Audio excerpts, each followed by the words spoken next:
ಇತ್ತೀಚಿನ ಸಂಚಿಕೆಗಳನ್ನು ಜಾಹೀರಾತಿನ ಕಿರಿಕಿರಿ ಇಲ್ಲದೆ ನೋಡಿ.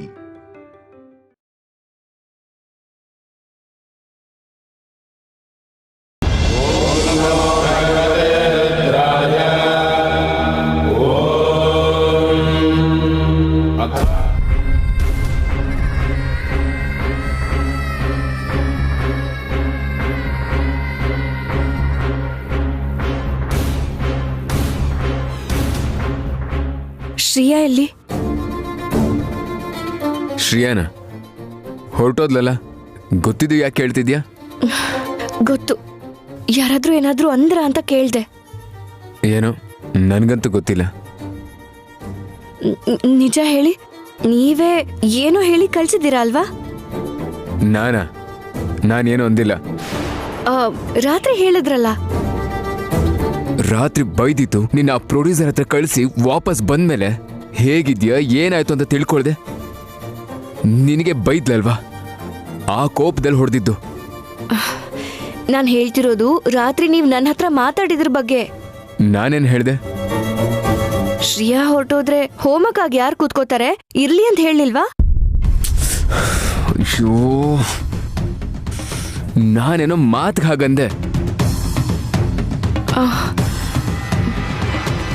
ನಿಜ ಹೇಳಿ. ನಿಜವಾಗ್ಲೂ ಹೊಟ್ಟೋಗ್ಲಿ ಅಂತ ಅನ್ಕೊಳ್ಳೋದಾಗಿದ್ರೆ ಅವಳು ಮೊದಲನೇ ಸಲ ಹೊಸಲು ತಟ್ಟು ಹೋದಾಗ್ಲೇ ಮನೇಲಿ ಎಲ್ರಿಗೂ ಹೇಳ್ಬಿಡ್ತಿದ್ದೆ. ರಾತ್ರಿ ಕೂಡ ಎಲ್ರ ಮುಂದೆನೂ ಇದ್ರ ಬಗ್ಗೆ ಹೇಳ್ಬೋದಿತ್ತಲ್ವಾ?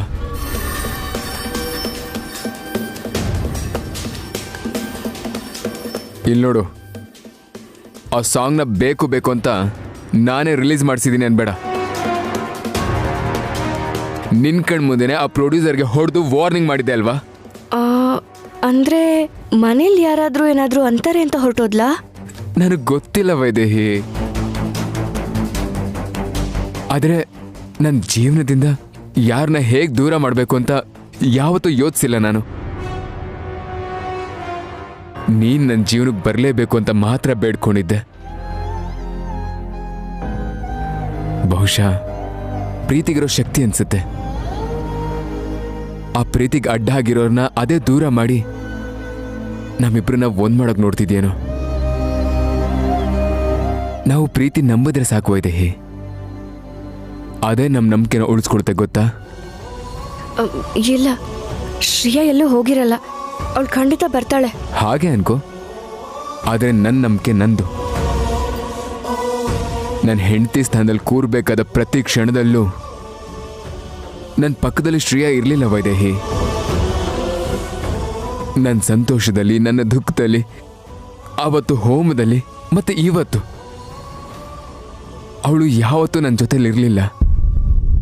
ಪರಿಸ್ಥಿತಿ ಏನ್ ಬೇಕಾದ್ರೂ ಇರಲಿ, ನೀನೇ ಇದ್ದೆ.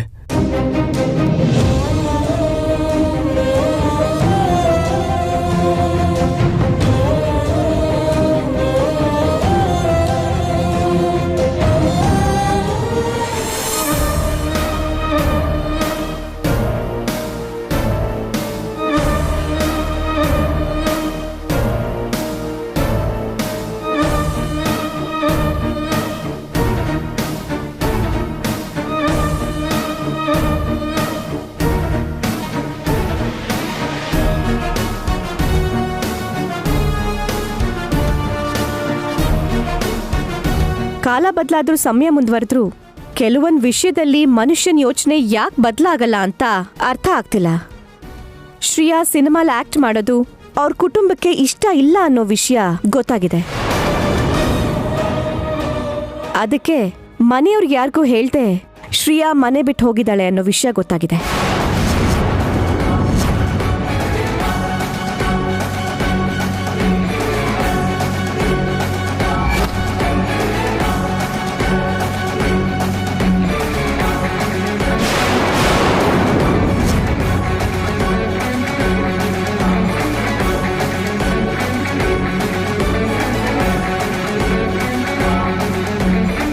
ಮೀಡಿಯಾದವ್ರು ಹೇಳಿದ್ದು ನಿಜನೇ ಅತ್ತೆ. ನಿಮ್ ಚಿಕ್ಕ ಸೊಸೆ ಜಂಪ್ ನಿಜ ಗೊತ್ತಾಗೋಯ್ತಲ್ಲ. ಮನೇಲಿರೋರೆಲ್ಲ ಏನ್ ಮಾಡ್ತಾರೆ ಅಂತ ಭಯ ಪಟ್ಕೊಂಡು ಓಡೋದ್ಲು ಅನ್ಸುತ್ತೆ.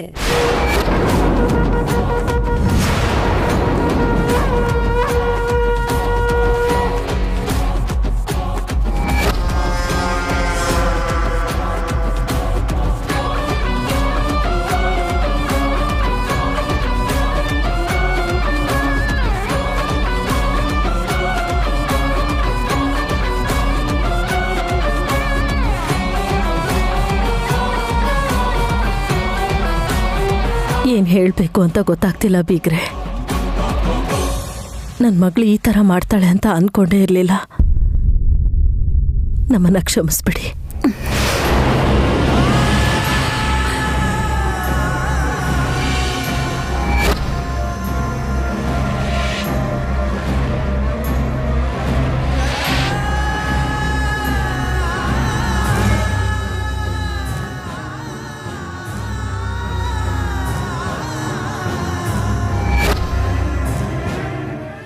ಇಷ್ಟು ದಿನ ನೀನು ಎಷ್ಟೇ ತಪ್ಪು ಮಾಡಿದ್ರು ಕ್ಷಮಿಸಿದ್ದೀನಿ ಶ್ರೇಯಾ. ಆದ್ರೆ ಇವತ್ತು ನೀನು ಮಾಡಿರೋ ತಪ್ಪಿಗೆ ಅವಮಾನದಿಂದ ತಲೆ ತಗ್ಸೋ ಹಾಗಾಗಿದೆ. ಅತ್ತೆ ನೋಡಿದ್ರೆ ಮರ್ಯಾದೆ ಹೋಯ್ತಲ್ಲ ಅಂತ ದಿಕ್ಕಿ ತೋಚದೆ ನಿಂತಿದ್ದಾರೆ.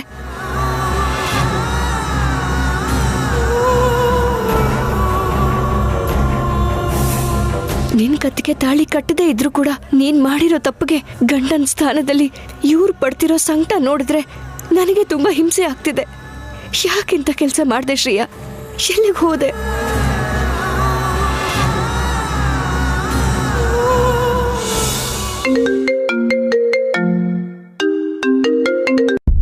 Hello sir sir sir sir ನಾನು ಸರ್ ಪ್ರೊಡ್ಯೂಸರು ಸರ್. ಆಕೆ ನಿಮ್ಮ ಹೆಂಡ್ತಿನ ಸರ್? ಈಗ ಟಿವಿ ನೋಡಿದ್ಮೇಲೆ ಗೊತ್ತಾಯ್ತು. ಎಲ್ಲಿದ್ಯೋ ನೀನು? ಇವತ್ತು ಸಾಯ್ತೀಯ ನನ್ನ ಕೈಯಿಂದ. ಆ ವಿಡಿಯೋ ರಿಲೀಸ್ ಮಾಡಬೇಡ ಅಂತ ರಾತ್ರಿ ಅಷ್ಟೆಲ್ಲ ಹೇಳಿದ್ರು, ರಿಲೀಸ್ ಮಾಡಿದ್ಯಾ? ಎಷ್ಟೋ ಧೈರ್ಯ ನಿನಗೆ? ಸರ್ ಸರ್ ನಾನು ರಿಲೀಸ್ ಮಾಡಲಿಲ್ಲ ಸರ್. ನನಗೇನು ಗೊತ್ತಿಲ್ಲ ಸರ್. ನಿನಗೆ ಗೊತ್ತಿಲ್ಲದೆ ಹೇಗೋ ರಿಲೀಸ್ ಆಗುತ್ತೆ? ಆಟ ಆಡ್ತಾ ಇದೆಯಾ?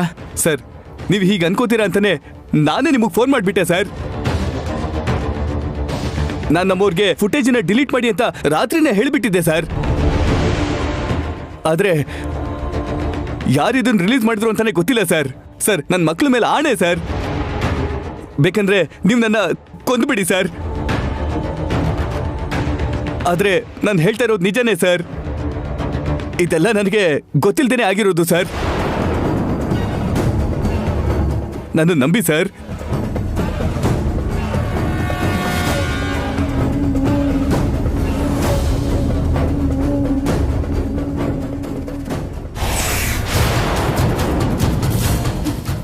ಹಬ್ಬ, ತಪ್ಪಿಸ್ಕೊಂಡೆ.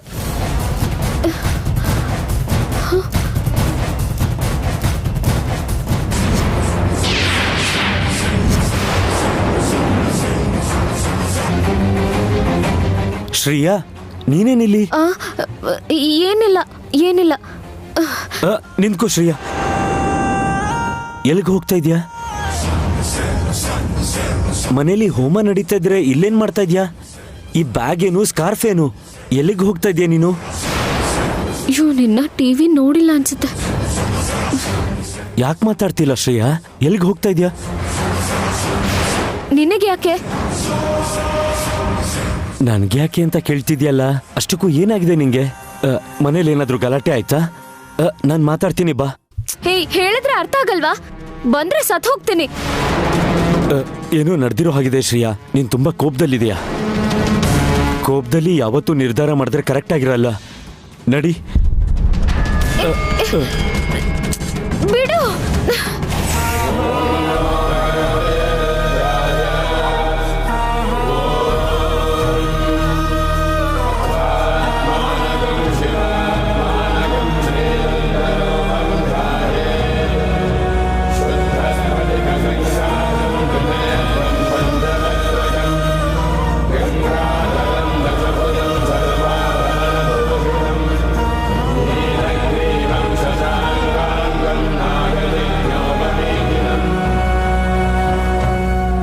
ಅಬ್ಬಬ್ಬಬ್ಬಬ್ಬಬ್ಬಾ, ಇವತ್ತು ಮೀಡಿಯಾದವ್ರಿಗೆ ಹಬ್ಬನೋ ಹಬ್ಬ. ಆದ್ರೂ ಏನೋ ಇಷ್ಟ ಆಯ್ತು ಅಂತ ಸಾಂಗ್ ಮಾಡಿದ್ಲು ಅನ್ಕೊಳ್ಳೋಣ. ಮನೆಯಿಂದ ಯಾಕೆ ಓಡೋಗ್ಬೇಕಾಗಿತ್ತು? ಇವಾಗ ಅದೇ ಒಂದು ದೊಡ್ಡ ನ್ಯೂಸ್ ಆಗಿದೆ ಈ ಮೀಡಿಯಾದವ್ರಿಗೆ.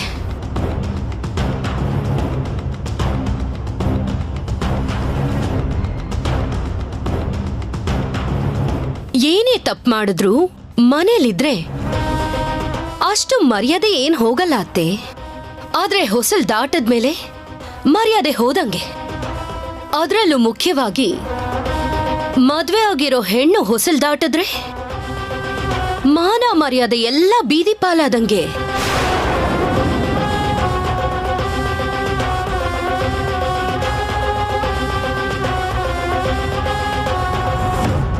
ಏನೋ ಭಯ ಪಟ್ಕೊಂಡು ಓಡೋದ್ಲು ಅಂತ ಹೇಳಲ್ಲ. ಎಲ್ಲಿಗೆ ಹೋದ್ಲು, ಯಾರ ಜೊತೆ ಹೋದ್ಲು, ಈ ತರ ಸಾವಿರಾರು ಅನುಮಾನದ ಪ್ರಶ್ನೆ. ಊರ್ಮಿಳಾ, ತಪ್ಪಾಗೇನ್ ಹೇಳ್ದೇರಿ? ಇವಾಗ ಪಕ್ಕದ ಮನೇಲಿರೋ ಸೊಸೆ ಮನೆ ಬಿಟ್ಟು ಓಡೋದ್ಲು ಅನ್ಕೊಳ್ಳಿ, ನೀವೇನ್ ಅನ್ಕೋತೀರಾ? ಅತ್ತೆ ಕಾಟ ತಡಿಯಕ್ಕಾಗ್ದೆ ಹೋದ್ಲಾ, ಇಲ್ಲ ಗಂಡ ಕೆಲ್ಸಕ್ ಬಾರ್ದಿರೋನು ಅಂತ ಹೋದ್ಲು ಅನ್ಕೋತೀರಾ? ಈ ತರ ಒಂದೊಂದ್ ರೀತಿ ಅನ್ಕೊಳಲ್ವಾ?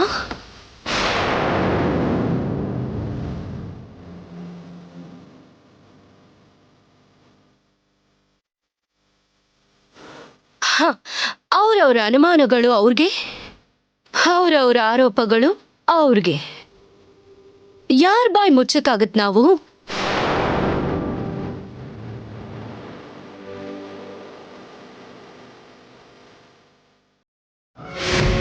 ಹೋಗ್ಲಿ, ಈ ಮರ್ಯಾದೆ ಪ್ರಶ್ನೆನ್ ಬಿಟ್ಬಿಡಿ. ನಮ್ಮ ಮನೇಲಿ ಈ ತರ ನಡೆದಿಲ್ಲ ಅಂತ ಅನ್ಕೊಂಡ್ರೆ ಹೋಗುತ್ತೆ. ಇವತ್ತು ಮನೇಲಿ ನಡೀತಿರೋ ಹೋಮದ ವಿಷಯ ಏನು? ಗಂಡ ಹೆಂಡತಿ ಇಬ್ರು ಕೂತ್ಕೊಂಡ್ ಮಾಡ್ಬೇಕಲ್ವಾ? ಇವಾಗ ಹೆಂಡತಿ ಇಲ್ಲ, ಹೋಮ ಹೇಗ್ ಮಾಡೋದು? ಇವಾಗ ಅದನ್ನ ನಿಲ್ಲಿಸ್ಬೇಕಲ್ವಾ?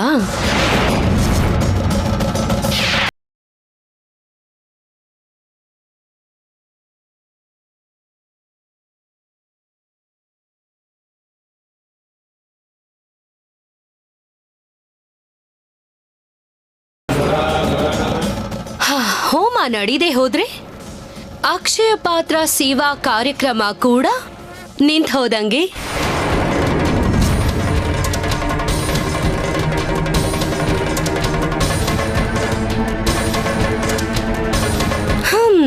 ಮನೆ ಸೊಸೆನೇ ಇಲ್ದಿದ್ಮೇಲೆ ಏನಿ ಸೇವೆ ಯಾಕೆ, ಹೋಮಗಳು ಯಾಕೆ?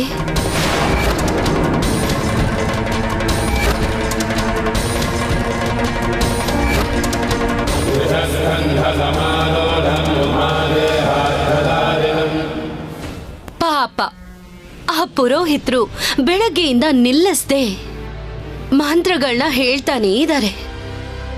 ನಡೀದೇ ಇರೋ ವಿಷಯಕ್ಕೆ ಅವ್ರ ಟೈಮ್ ಯಾಕೆ ವೇಸ್ಟ್ ಮಾಡಬೇಕು ಹೇಳಿ?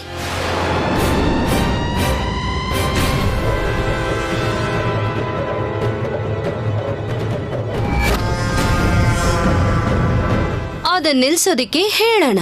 ನಿಂತ್ಕೋ.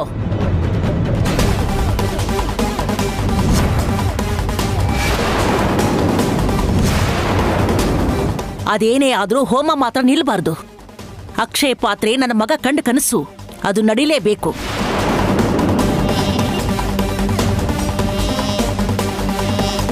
ಅದ್ ಹೇಗ್ ನಡೀತೆ ಅಜ್ಜಿ? ಹೋಮ ಮಾಡ್ಬೇಕಾಗಿರೋ ಶ್ರೀಯಾ ಮನೆ ಬಿಟ್ಟು ಹೊರಟೋದ್ಲಲ್ಲ. ಎಲ್ಲಿಗೆ ಹೋಗಿರ್ತಾಳೆ? ಏನೋ ನಾವು ಬೈತೀವೇನೋ ಭಯದಲ್ಲಿ ಅವಳು ಹೊರಗೋಗಿದ್ದಾಳೆ. ಎಲ್ಲೇ ಇದ್ರೂ ಕರ್ಕೊಂಡು ಬಂದು ನನ್ನ ಮೊಮ್ಮಗನ ಪಕ್ಕ ಕೂರಿಸಿ ಹೋಮ ಮಾಡಿಸ್ಲೇಬೇಕು.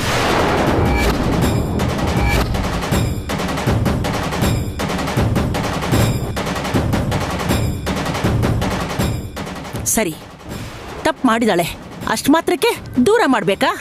ಹಾಗೆ ಮಾಡಿದ್ರೆ ನಮಗಿರೋ ಮರ್ಯಾದೆನೂ ಕಳ್ಕೊಳ್ತೀವಿ ಅಷ್ಟೇ. ಮಾತಾಡಿ ಬುದ್ಧಿ ಹೇಳಿ ದಾರಿಗೆ ತರಬೇಕು. ಈ ಹೋಮ ನಡಿಲೇಬೇಕು, ಹೌದಲ್ವಾ ಕೌಸಲ್ಯ?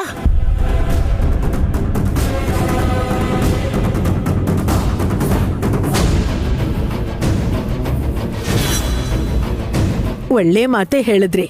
ಇದ್ರಿಂದಾನೇ ಗೊತ್ತಾಗತ್ತೆ ನಿಮ್ಗೆಂತ ಒಳ್ಳೆ ಮನ್ಸಿದೆ ಅಂತ.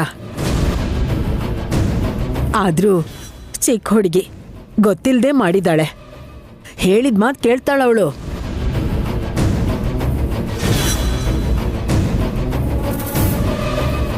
ಅವಳು ಎಲ್ಲಿದ್ದಾಳೋ ಮೊದಲು ಹೋಗಿ ಹುಡ್ಕಣ.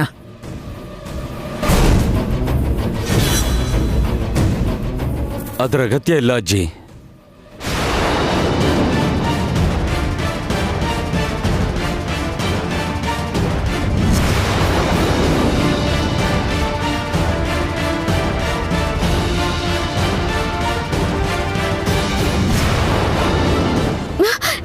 ಬಿಡು ಕೈನ, ಹೇಳಿದ್ರೆ ಅರ್ಥ ಆಗಲ್ವಾ? ಬಿಡು.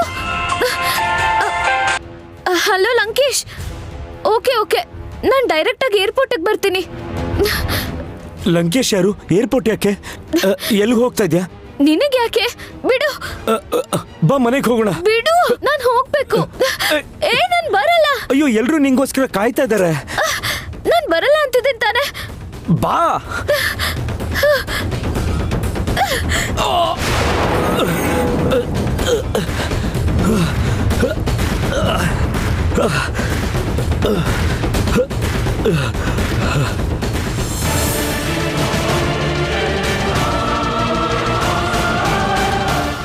ಮನೆಗೆ ಕರ್ಕೊಂಡು ಬರ್ತಾ ಇದ್ದೆ. ನನ್ನ ಕಣ್ಣಿಗೆ ಮಣ್ಣೆರಚಿ ಹೊರಟೋದ್ಲು. ಇಷ್ಟೊತ್ತಿಗೆ ಮುಂಬೈ ಫ್ಲೈಟ್ ಹತ್ತಿರ್ತಾಳೆ ಅನ್ಸತ್ತೆ.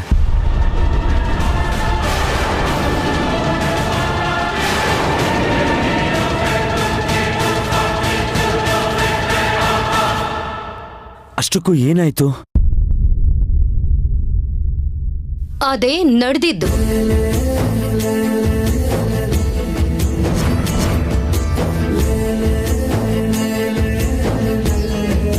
ಇನ್ನೇನಾದ್ರೂ ಹೇಳ್ತೀವಿ ಅನ್ನೋ ಭಯದಲ್ಲಿ ಹೊರಟೋದ್ಲು ಅಂತ ಅನ್ಕೋತಿದೀವಿ. ಆದ್ರೆ ಅದೆಲ್ಲ ನಿಜ ಅಜ್ಜಿ. ಸಿನಿಮಾ ಮೇಲಿರೋ ಕ್ರೇಜ್ನಲ್ಲಿ ಮುಂಬೈಗೆ ಹೊರಟೋದ್ಲು.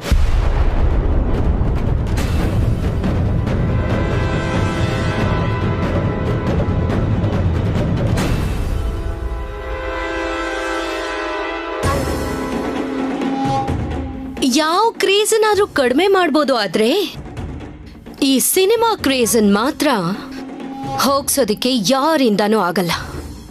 ಆದ್ರಿಂದ ಚಿಕ್ಕ ಸೊಸೆ ಬರಲ್ಲ, ಈ ಹೋಮ ನಡೆಯೋದಿಲ್ಲ. ಇನ್ನೂ ನೀವು ವೇಟ್ ಮಾಡೋದ್ರಲ್ಲಿ ಅರ್ಥನೇ ಇಲ್ಲ.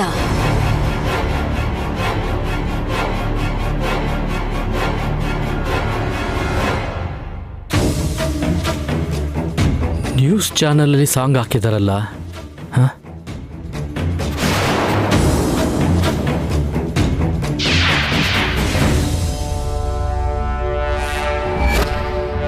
ನನ್ನ ಕಾರ್ಗೆ ಡಿಕ್ಕಿ ಹೊಡೆದು ಹುಡುಗಿ ಅಲ್ವಾ? ರಾಜರ ಕುಟುಂಬಕ್ಕೆ ಸೇರಿರೋ ದೊಡ್ಡ ಬಿಸ್ನೆಸ್ ಟೈಕೂನ್ ದಶರಥ್ ರಾಮ್ ಅವರ ಸೊಸೆ ಅಂತ ಗೊತ್ತಾಗ್ತಿದೆ.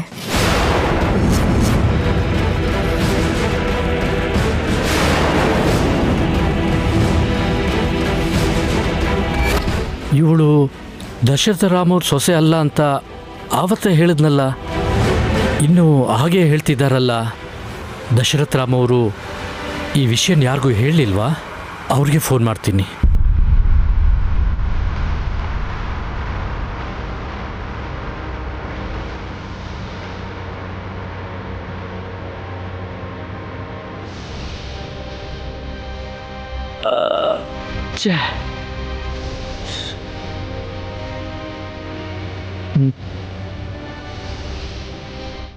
ಬಿಡುಗಡೆಯ ದಿನಾನೇ ಈ ವಿಡಿಯೋ ಇಂಟರ್ನೆಟ್ಟಲ್ಲಿ 1 ಮಿಲಿಯನ್ ವ್ಯೂಸ್ ಮಾಡಿದೆ. ಅದು ಅಲ್ಲದೆ ಶ್ರೇಯಾ ಈ ವಿಡಿಯೋದಲ್ಲಿ ಮಾಡಿರೋದು ಅವ್ರ ಮನೆಯವ್ರಿಗೆ ಇಷ್ಟ ಇರಲಿಲ್ಲ ಅನ್ನೋ ವಿಷಯ ಗೊತ್ತಾಗ್ತಿದೆ. ಬಿಸ್ನೆಸ್ ಟೈಕೂನ್ ದಶರಥ್ ರಾಮ್ ಅವರು ಸ್ವಲ್ಪ ಸಮಯದಿಂದ ಕೋಮಾದಲ್ಲಿರೋದ್ರಿಂದ ಮನೇಲಿರೋ ಹಿರಿಯರು ಯಾವ ಥರ ನಿರ್ಧಾರ ತಗೋಬೋದು ಅಂತ ಕಾದ್ ನೋಡೋಣ.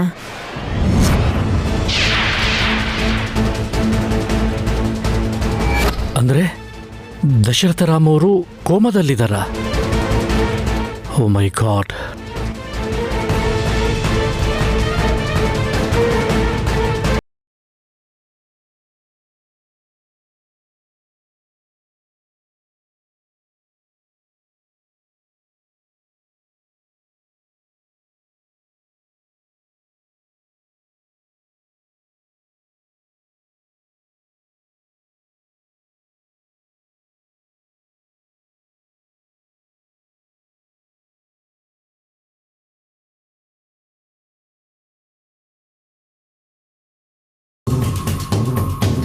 ಯಾಕೆ ಯಾರು ಏನು ಮಾತಾಡ್ತಿಲ್ಲ? ಶ್ರೇಯಾ ಬರಲ್ಲ ಅಂತ ಕನ್ಫರ್ಮ್ ಆಯ್ತು. ಇವಾಗ ಇಲ್ಲೇನ್ ಪರಿಸ್ಥಿತಿ? ಹೋಮ ಖಂಡಿತ ಮಾಡ್ಬೇಕು ಅಂತಿದ್ದೀರಲ್ಲ, ಹೇಗ್ ಮಾಡೋದು?